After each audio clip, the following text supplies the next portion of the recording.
So yan, may ginagawang isang unit din eh kay Sir. Sir, anong unit ko are? Delta DL 125. 125 lang ho are. Ano naman pinapagawa niyo Sir din eh? Pinaporting yung card, tapos konting set up. Pinort? Port, yung pinaluwang. Para mas maganda yung supply ng hangin. Yan yung jeep mechanic natin. Wala. Ayos nga. Ano naman ang pagbabago? Ang pagbabago, maganda yung yung ang atak. Ang ng hangin supply, mas maganda responsive yung bawat mabilis yung response. Mabilis yung response. Ito ho, anong tinatakbo nito? Itong DL125 na ito, anong mga top speed? Top speed. 90, di pa nga sagad yung 90 hindi pa sagad? Ang tulin din, sa 125cc. Depende sa driver. Depende pagka kung gusto mong isagad talaga. Nung nasa stock pa to, hanggang 80, naka-stock pa siya. Diabot ng 80 lang. Wala pang upgrade. Basta 80. Anong stock? Ay ngayon, ano ang mga binago? Ito pala ang karburador. Karburador sa loob, sa racing clutch spring. Sa clutch spring. May clutch spring din. Binago na rin, in-upgrade din. Marami na palang na-upgrade dito. Para mas, yung kapit ng spring, mas yung lining. Kung tutusin, magkano lang naman yung bibili ka ng racing clutch spring. Tapos kung marunong ka lang din magkabit, mas maganda magkano lang, magkano ba 100 plus? 100 plus lang. Kailangan taga. Yung racing clutch spring. Bali siya yung nag-pupo sa lining para magkakapit ka. Para pag palo ng kambyo, agad ngayon ang isusunod mo sa karburador ka na naman para kada pick mo, nare-response agad ng karburador.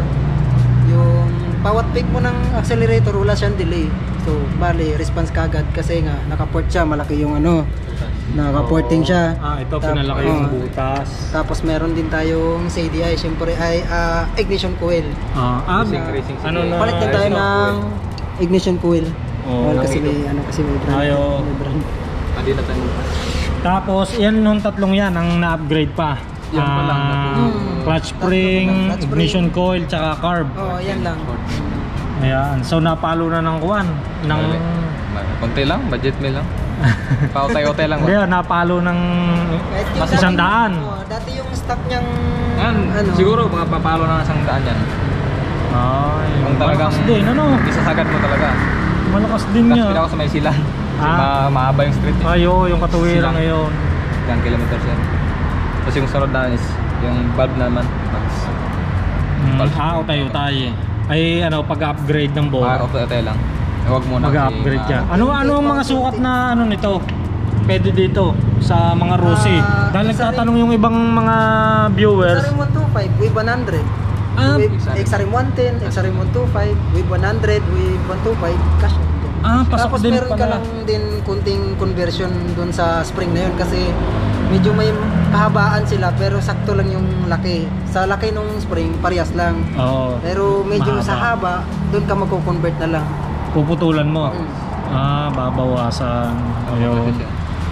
Dahil yung sa mga sa mga Matic, mga sukat naman pang Mio. Sa Matic ng Rossi. Meron diyan magkakasya. Sporty meron ba yung Brad? Magkakasya sa Mio. Kasya lang dyan. Ayun pala. Pero anong masasabi nyo sa dami nagsasabi nung ako'y nagbablog dito sa Click? Nung ako'y nagbablog din ng Rossi na motorsiklo, sabi nila sirain daw na parang sa akin kasi sir, sa basura, sa bakal bote. Pabaya kang tao kahit branded yung motor mo, kasi sira talaga yan. Kahit gaano ka tiba yung motor mo, kung wala, hindi ka maalaga. Kahit gaano ka branded yung motor mo, maalaga na sa motor, pasira ka sa motor. Kung sira, papagawa mo na, ayusin. Pero sabi nila din kung ikukumpara daw sa mga branded, iba daw ang tibay Iba talaga. Low quality talaga ang Rossi. Pero pang budget meal talaga siya kaya abot kaya sa bulsa. Makakuha yung tao kasi nga pang pangmasa na presyo. Pangmasang presyo. Ikaw na lang bahala. Halimbawa, diferensya sa hatak. Ikaw na lang bahala. Ikaw bahala mag-upgrade. Yung kagaya nito. At least mura yung buwanan mo. Yung gagastos mo sa tag 2 plus, dito mo na lang. Ito 1 plus lang yung, halimbawa, buwanan mo yung 1 plus. kapwa 125 sa branded, di nasa 2 plus. Oo. Di may 1 plus ka din natira. O di dito na lang sa upgrade mo ibabato. Oo nga. Dito ano. Hindi, ang Rossi talaga pang masa eh. Masa lang. Kaso nga lang, ang dami talagang nang babash na mga ano. Oo.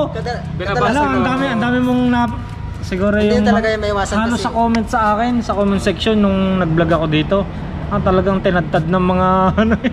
Kasi magkukumpare kasi. Oo, ikukumpara sa atin mga kasi branded. karanasan natin, kahit tayo mga, magkukumpara tayo eh.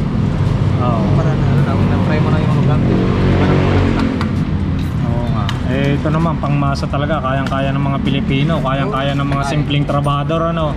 Kaya marami din kumukuha ng Rossi. Ano. Hindi kasi talented yung Pinoy, talented. Oo. Kaya nang magawa na lahat na papalakasin yung motor. Pero ito, air cooler.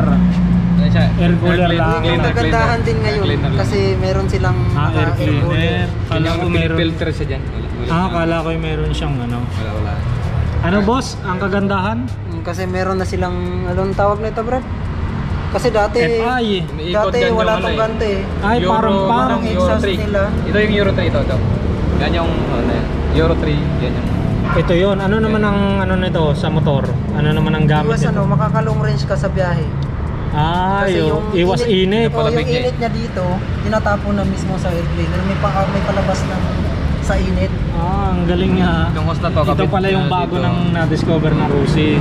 Euro 3, Euro 4, yan yung mga ano. Meron na yan. Euro na. Ano yung mga walang ganito pa? Yung mga unang Yung labas? una, sinunang labas. Pero yung mga sparkle na yon at saka yung mga meron yan, yan, lahat ng yan, meron yan. Ayun, thank you boss. Pero anong masasabi niyo sa mga nambabas sa Yung nababas sa lang, Rossi? yun yung walang pambili. Number 1, walang pambili sa motor. Tapos hulugan pa, ano? Hulugan pa. Yung Pag branded ka naman, wala ka ng panghulog. Ilang babatakin. atake na lang. Oo. Di bale yung budget mo lang na ano, kaya mo namang hulugan. Yun. Alagaan mo lang. Saan lang yung Ikaw boss, ano masasabi mo sa mga basher ng Rossi? Dahil yan, chief mechanic ko din na yan eh, sa Rossi Talisay. Ano? Depende na lang, di kasi maiwasan natin yun na kaugalian eh.